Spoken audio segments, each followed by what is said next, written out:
Jim, let's go to the files. Uh-oh. Let me grab all this. Of course, set the files down on the desk. Yeah, there's a few things here. Of course, from the files is where I go through the archives of the Wrestling News, Wrestling Review, Pro Wrestling Enterprises, and we talk about some of the interesting historical tidbits that we're able to find looking through the correspondence files of Pro Wrestling Enterprises. Yes. Does that sound correct? Yes, that for one side, you're doing it, and I'm saying yes, you have encapsulated that correctly. Well, I think we have to start where we left off. I have Norm Keitzer's letter to Dave Meltzer. Well, because you should mention that we have done From the Files Part 1 and Part 2 on Dave Meltzer because it is such a thick file, because when last we left our space travelers, Dave had written Norm Keitzer about a 4-page typewritten letter telling him what was wrong with his fucking magazine. And that was dated September 5th, 1984. Here's Norman Keitzer's response, September 14th, 1984. David Meltzer, per your letter, first of all, here is the entry I plan to use in the Wrestling News number 114, which I am now working on. David Meltzer, I will not give his address in San Jose, sent us the September 10th issue of his Wrestling Observer Fan Club Bulletin. It consisted of 26 legal-sized pages with complete reports on virtually every major area, also some photos and clippings. Included were a lot of opinions from Dave and from his members. Dave charges $2 for a single issue or $13 for the next 6 issues. God damn it. $2 a piece or $13 for 6. How the fuck? He promises a new bulletin every 3 weeks. Dave plus also, that's written weird, Dave plus also to put out a yearbook in mid-January that will cost $5 per copy. Plans. Dave plans also. Oh, that's what it is. He also asked that we again mention he is interested in trading videotapes, either VHS or beta, and is especially interested in obtaining Mid-South tapes. So after that whole letter, he starts over, by the way, here's your plug. Yeah. In the next issue. Norm Keitzer was the most unconfrontational, not assertive or aggressive person. Probably good for Dave in that instance, because I would say, first of all, motherfucker, but go ahead. It is always best to write me a note. Just attach it to the bulletin when you change your frequency or price. I sometimes miss things like that, although I do attempt to read through every bulletin. Now, as to your other charge in your letter, that I make up facts to support my opinions. Basically, the things you take issue with me are on my opinions, clearly labeled by me as my opinions. On attendance, I have stated that WWF is outdrawing the AWA in San Francisco. That is not the case here in the Twin Cities. The first 2 WWF cards reported by Vince Jr. as sellouts drew less than half a house each at the Met Center. And once again, this is September 84, so they had just started going into Minnesota. They had Hogan, they had Mean Gene, David Schultz, but Vern wasn't dead right away. No, and he had the Road Warriors. 84 was a strong year for them still. Their last card with Hogan and Okerlund versus Fuji and Steele, which they reported at 17,000 on TV, jeez, and you reported at 15,800, drew about half of that. After 3 rounds, the AWA drew clearly larger crowds the first 2 times, and about the same the last time. On average ticket prices, from the information I have, which I admit is not a complete compilation of all tickets sold, as I don't think anyone has all the figures from every card promoted, I believe that the average WWF ticket price is higher than that of other promotions. On Japan and Hogan, first of all, I don't hate Hogan. While I do have some lack of respect for wrestlers who cut interviews for one promotion saying that they will appear on a card and then jump to McMahon, I think that the primary reason they have done this is that McMahon feels getting someone to come over to him in that way is the way he can most damage the opposition. Nothing wrong there. Yeah. If Hogan, Ventura, Junkyard Dog, and others do that, you can't blame them for making a decision that they think will make more money for themselves. But I think the long run is that McMahon is doing more damage to the sport of wrestling as a whole than he is damaging his individual competitors. And that a lot of people he has made promises to are going to end up not getting what they were promised. Let me stop there for a moment. What do you think of his insights into the state of wrestling in '84? Well, the thing is, Norm Keitzer had dealt with promoters and been around a lot of these guys, especially in Minnesota, but all over the country for a period of 15 years or more at that point.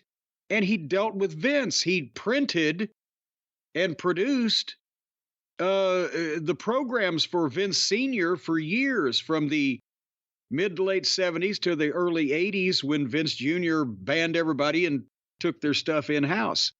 So he already had an inkling of how these people operated, and that was his opinion of what Vince was doing. And he turned out to be right.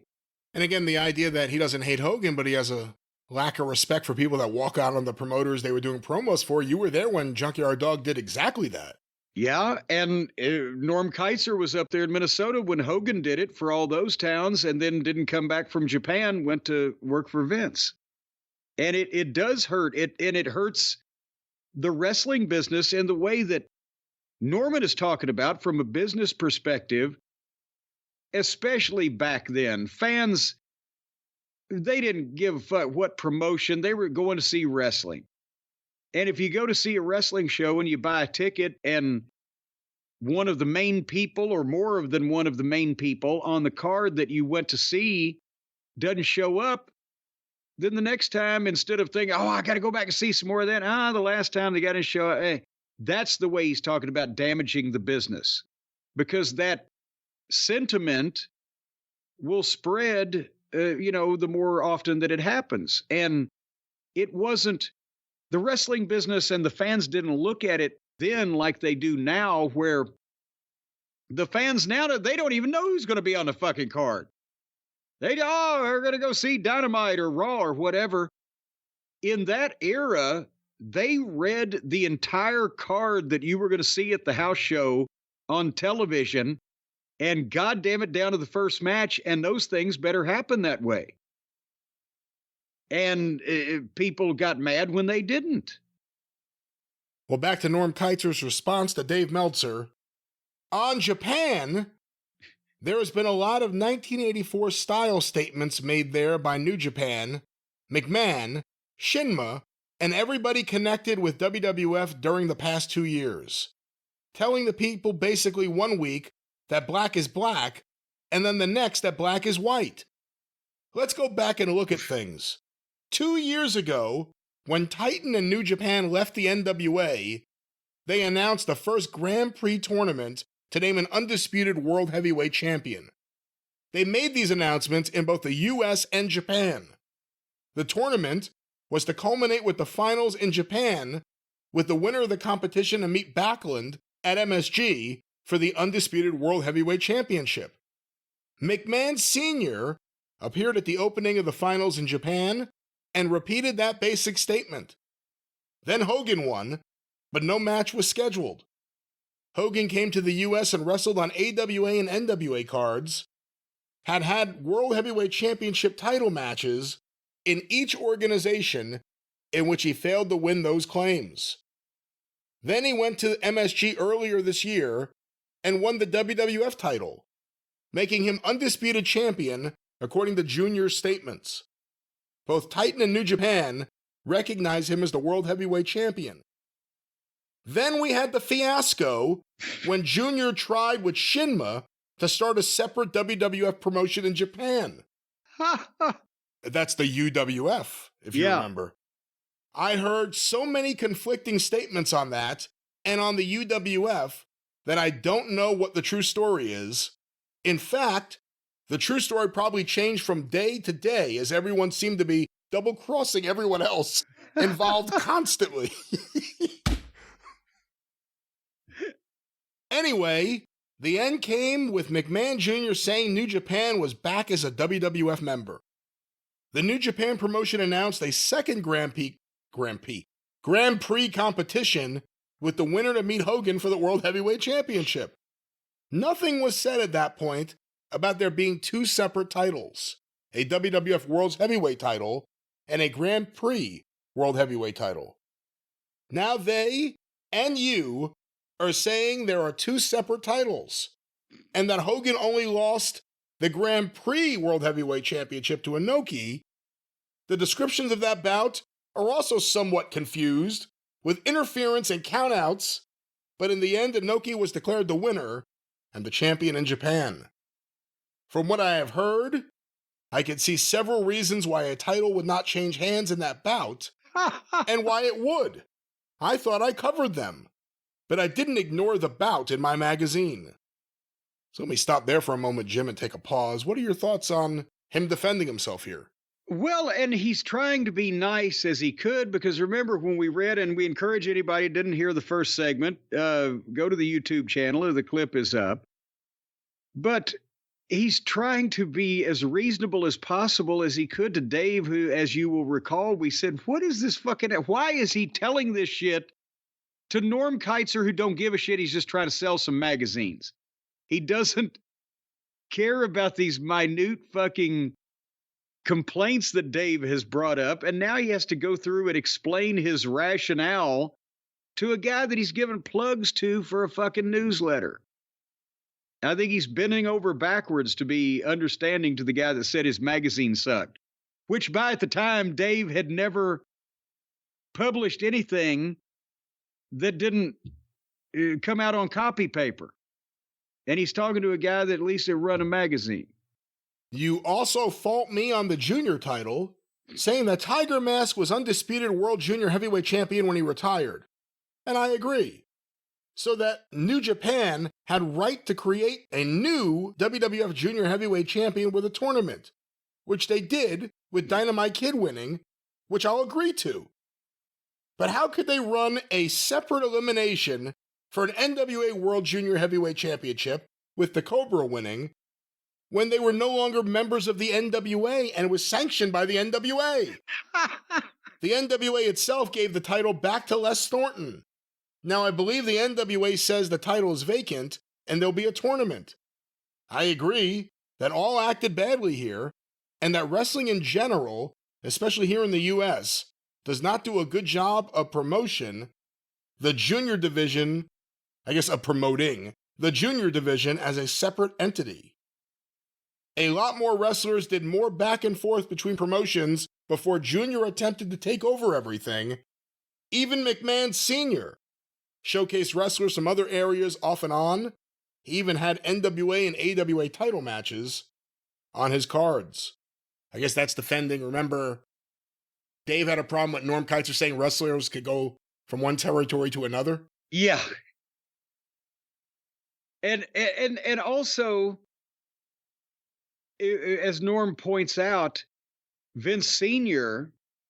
not only had the pipeline to Florida with Eddie Graham, where he had Florida guys guest starring at the Garden and making the shots every now and then, and Dusty on a kind of a regular basis, but also he brought the Funks in.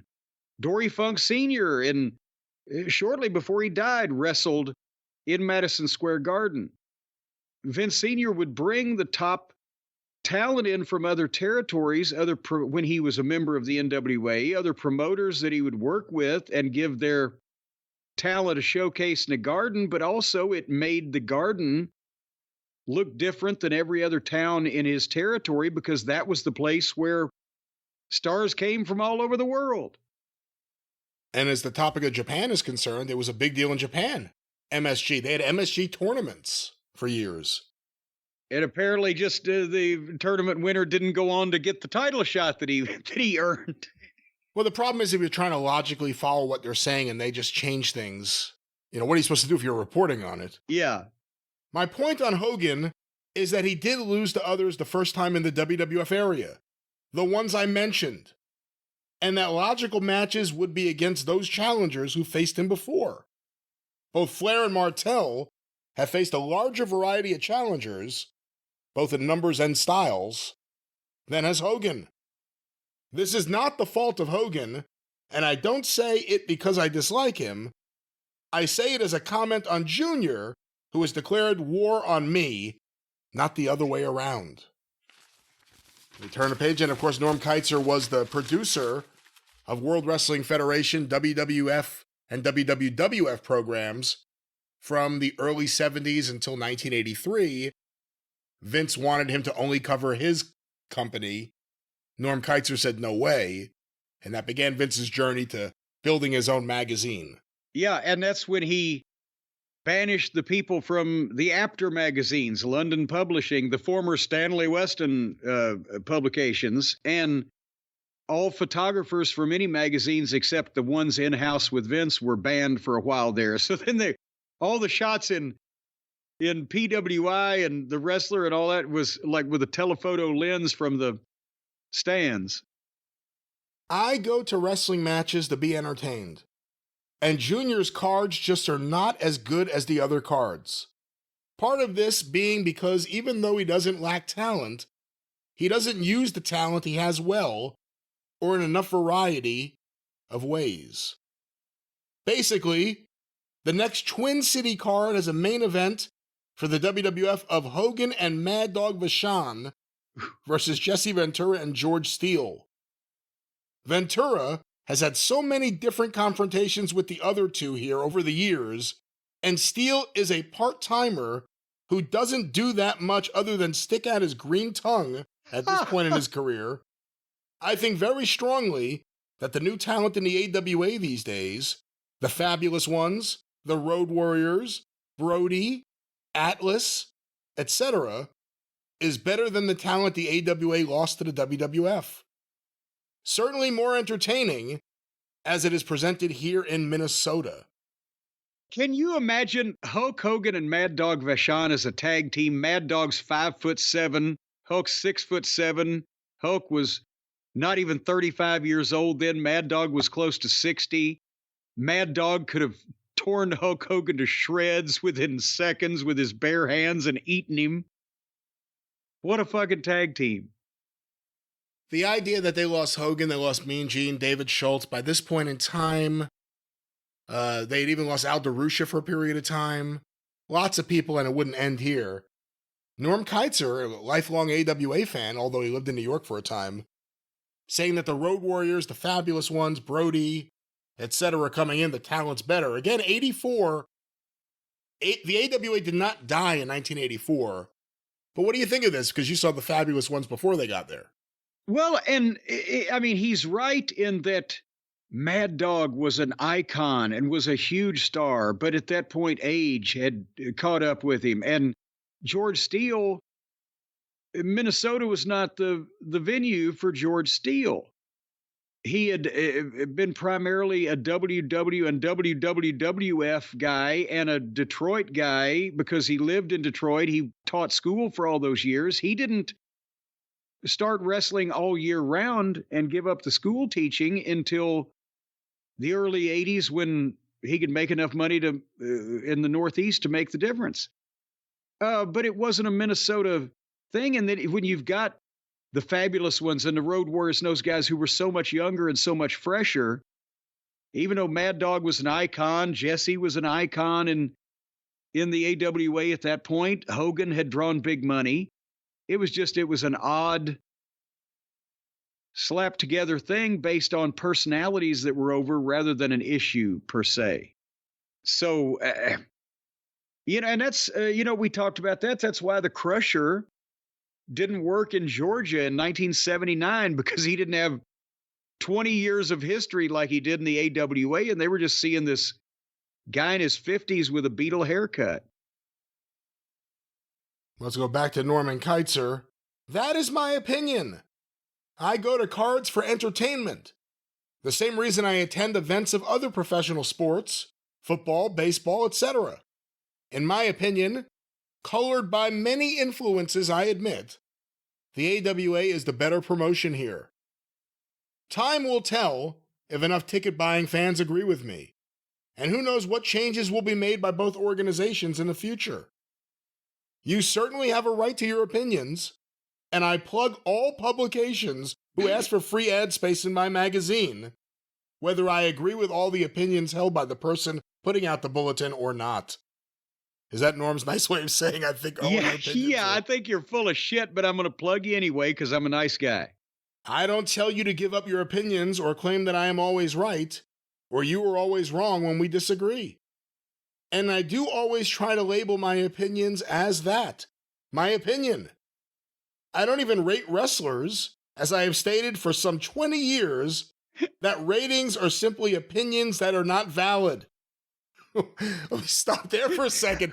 Considering all we talk about with Dave's ratings, I don't rate wrestlers. As I've always said, ratings are opinions that are not valid. Yes, and he never had ratings in the wrestling news or ring wrestling or whatever, only under ring wrestling did under a different editorship. And that although I think I know as much about the sport as any who do publish so-called official ratings, my opinions would be no more valid than theirs.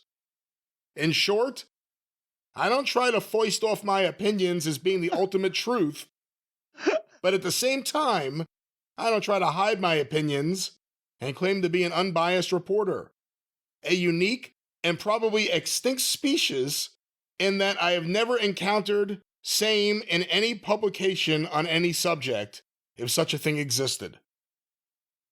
I do tend to go on and on when I write, so I'll close. And it's signed by Norman, but we have a P.S. P.S.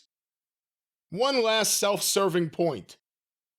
Whether the other promotions always spent a great deal of time on their television programs talking about what is happening elsewhere or not, in the case of the AWA, Mid-South, and some NWA promotions, they do allow the wrestling news, which covers wrestling everywhere, to be sold at their matches, and don't attempt to make people believe that the other promotions don't exist.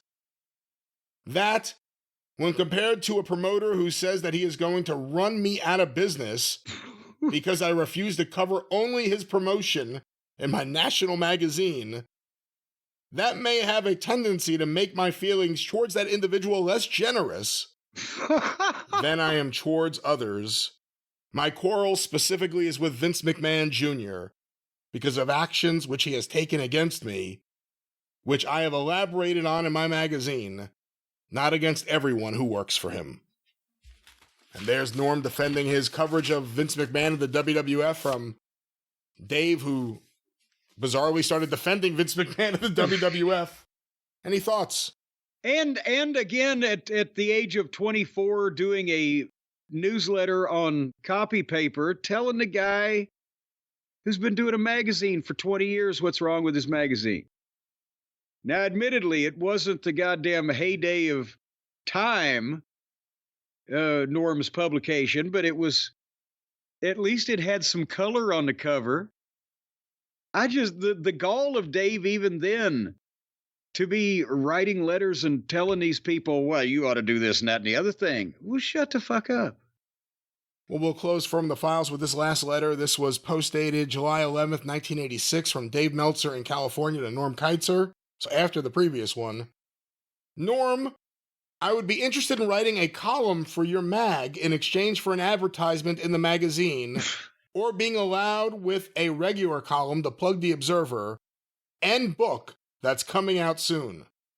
I'd really like to do a regular column concerning Japanese wrestling. Oh, good Lord. But if you have another idea of a column I could do for you, let me know. Thanks.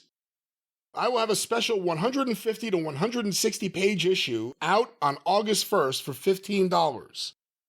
It will have profiles of about 330 wrestlers with age, career background, and real names.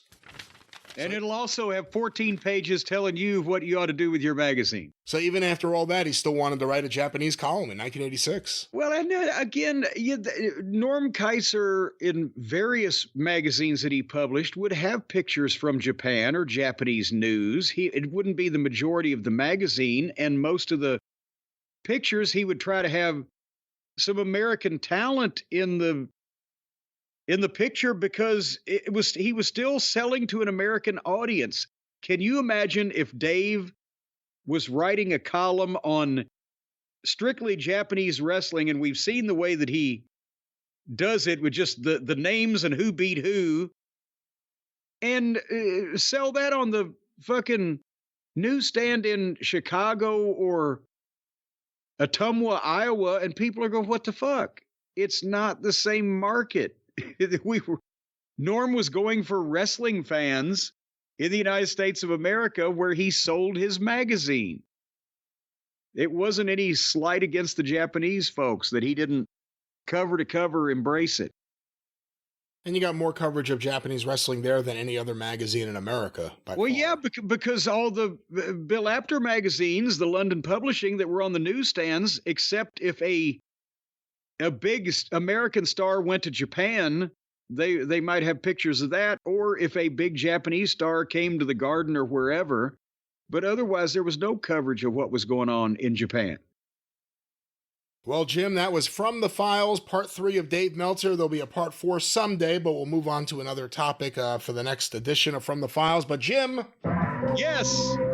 We have a very new friend to tell the listeners about here today. Yes, we do. And I'll tell you what, it's our friends over at Dose. And that's not Spanish for two. That's Dose as in D-O-S-E, because, Brian, I've just started to learn about this, just like you, from our friends at Dose. And I'll lead with the main point. Did you know that the liver is the second largest organ in your body? Or if you're Robert Fuller or Milton Berle, the third largest organ in your body. But still, it is responsible for over 500 functions. But liver health does not get the attention it deserves. When's the last time you turned on the TV or opened up a newspaper and the headline was, "How's your liver?" I can't remember that headline, no. That's right, because it's being overlooked. Over 30% of Americans have a sluggish liver, a problem that goes undetected until the very last minute. And then somehow, maybe through excruciating pain or projectile bleeding from the rectum, then it's called attention to. Well, Dose and our friends over there are on a mission to educate us on why it's important to maintain your liver health. Because you will quiver if there's something wrong with your liver. Just like it will behoove you to care for your uvula, folks. If you let your liver go, well, fuck, that's your filter. The liver cleanses unwanted elements from your body, and it aids in digestion, and Dose was formulated to help the liver. And so you need to flush down all of that stuff. You need to break down what you consume into the essential nutrients and then have the other shit slammed into that colon and right out of there. The liver produces and regulates cholesterol. It stores vitamins and minerals. It impacts digestive and metabolic health. I'm telling you, the liver has been completely overlooked. Do you know? Not anymore. Well, now we're calling attention to it.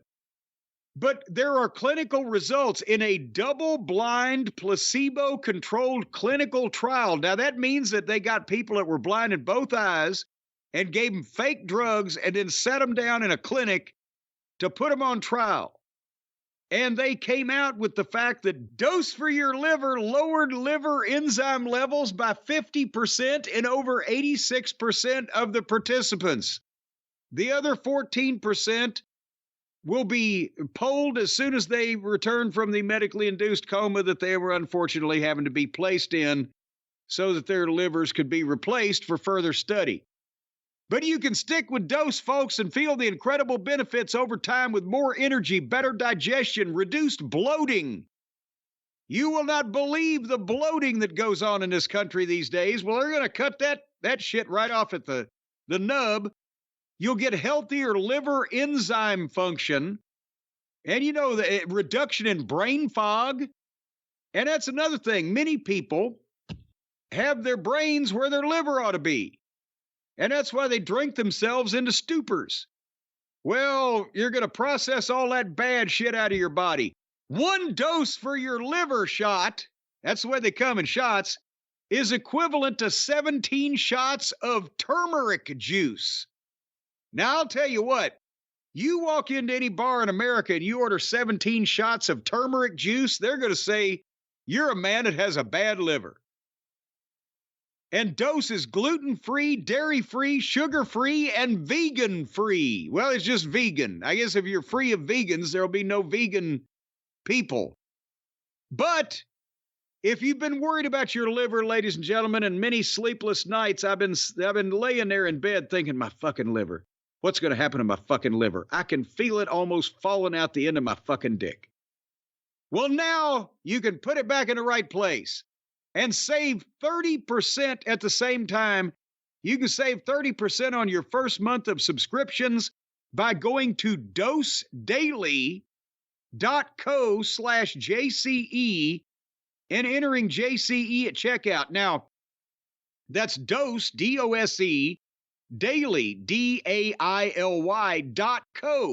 See, already they've used the dose to filter the M out because the M is not necessary. It's not .com, it's just .co.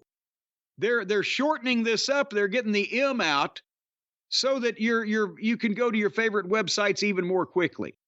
That's an example of a good filter.